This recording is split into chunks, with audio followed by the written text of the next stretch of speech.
Diplomaci formal për realitet të mohuar. Shëndeti publik së fjalëve të hërmjerimit. Postimi i ambasadës amerikane në Tiranë, mbi takimin e parzyrtar mes ngarkuarës me punë Nancy Van Horn dhe ministrës së shëndetësisë dhe mirëqenies sociale Evis Sala flet për inovacion, transparencë, teknologji amerikane dhe përmirësim të shërbimeve shëndetësore. Në letër, tingëllon bukur. Në realitet, tingëllon e shkputur nga toka. Pyetja që shtrohet nuk është diplomatike, por thelbësore. A i kanë vizituar këta diplomatë spitalet shtetërore shqiptare? A kanë hyrë në pavionet ku mungojnë barnat bazë? A kanë parë urgjencët ku pacientët shtrihen në korridore? A e din që qytetarët blejnë veç shiringa, doreza, serum e madje edhe garza?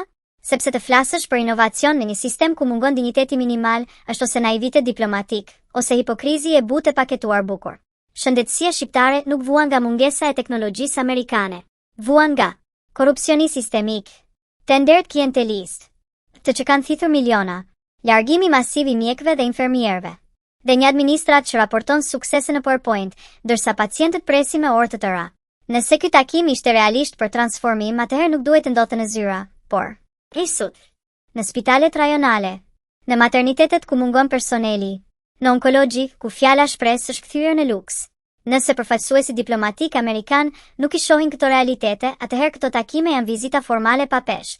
Nëse i shohin dhe heshtin, atëherë kemi të bëjmë me takime sa për të thënë ne po punojmë, jo për të ndryshuar diçka. Administrata shqiptare është mjeshtre e gjuhës boshe. Reforma, modernizim, standarde perëndimore. Por realiteti është se pacienti shqiptar nuk kurohet me deklarata. Diplomacia serioze nuk është fotografi dhe njoftime për shtyp. Diplomacia serioze tërheq vëmendje, ngre alarmin, kërkon përgjegjësi. Nëse ambasada amerikane vërtet dëshiron të ndihmojë shëndetin publik shqiptar, atëherë duhet të shohë realitetin në terren, të mos legjitimojë propagandën institucionale dhe të kuptojë se inovacioni nuk funksionon mbi një sistem të kalbur. Përndryshe, këto mbeten takime sterile ku njëra palë bën sikur reformon, tjetra bën sikur mbështet dhe qytetari vazhdon të vuajë. Shëndetësia nuk ka nevojë për fjalë të mëdha, ka nevojë për të vërtetën. Dhe e vërteta nuk diskutohet në sallone, por shihet në spitale.